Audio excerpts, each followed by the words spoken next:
Thank you, Mr. Speaker. This conference committee report will prevent critical race studies and critical race theory from being taught in our public schools. Critical race theory is the theory that the rule of law does not exist, but instead is a series of power relationships and struggles among racial groups. Critical race theory teaches American democracy is a lie. It is harmful to our democracy, it is harmful to our citizens, and it is harmful to our students. I know it well, because like most bad ideas in America, this bad idea began in America's law schools. And 20 years ago, I signed up for what was billed as an alternative curriculum for my first year of law school. Little did I know what I was signing up for. Little did I know that I was signing up to be taught by adherents of critical legal theories. And so I was subjected to this teaching for an entire year. And I'm fully aware of how anti-American it is and how bad it will be for our students if we don't put a stop to it right away. Because like most bad ideas, it takes about 20 years to trickle down from our law schools into our public educational system. And again, these ideas are antithetical to everything that we stand for as Americans. In fact, the adherents of critical race theory believe that what we are doing right here, right now, is nothing but a lie. They think that we're lying to the people of Tennessee. They think that democracy is a lie. They think that instead, everything that's taking place is just a power struggle. And in particular, critical race theory says that that power struggle is taking place only among racial groups and not among anything else.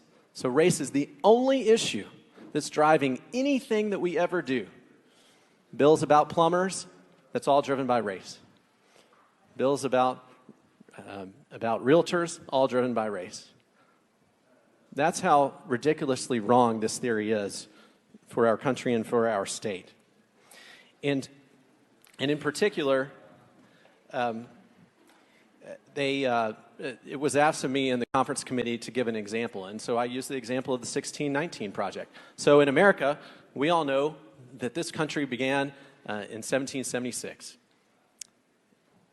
And we adopted a Declaration of Independence, and then we went on to adopt a United States Constitution, which is the law of the land in this country. But according to the 1619 Project, that's all a lie. And the only thing that exists are power struggles based on race. So then they have to go back and they have to craft another original birth date. They can't use the one that we use because they claim that's a lie. So what they say is, they've said, we got to find another date. So they just randomly picked 1619 as the date because they said that's the date that the first slaves came to America, and therefore that must be the beginning of the American story. So they've had to recraft history. And so you hear as I discuss this that it is actually, it's a theory, it's a subset of the theories that Judge Robert Bork described accurately many, many years ago when he said, it's mostly nihilism with a fair amount of Marxism sprinkled in. Mostly nihilism, coming from the Latin word nihil, nothing. Mostly it's nothing. Mostly it's saying law doesn't exist. There is no rule of law. It's really nothing. But then with a fair amount of Marxism sprinkled in. So I'll just give you two examples of two professors that taught me this terrible theory during my first year. One of them was a constitutional law professor. He's written many articles. You can go Google these, in which he says, why should we, as Americans, be bound by the words written by a bunch of dead white men? Why should we be bound by them? Why? Because we believe in the rule of law. He says not to, because he does not believe in the rule of law. As I said, it's nihilism, nothing. He believes in nothing. And then with a fair amount of Marxism sprinkled in. I was taught property law by a man who, in class, is a self-avowed Marxist. not a socialist, not even a communist. He says, I am a Marxist. So in his theory, the rule of law doesn't exist. It's simply a number of power struggles in his mind as a Marxist among economic groups. But with critical race theory, it's a bunch of power struggles among racial groups.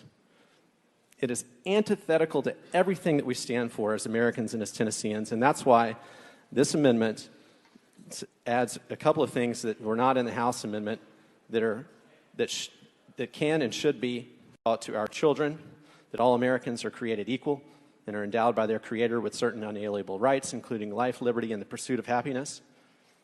And government should not deny to any person within the government's jurisdiction the equal protection of the law. These are very simple concepts. We've been teaching them for 200 years in the state, and we need to continue to teach them. I would ask for a favorable vote.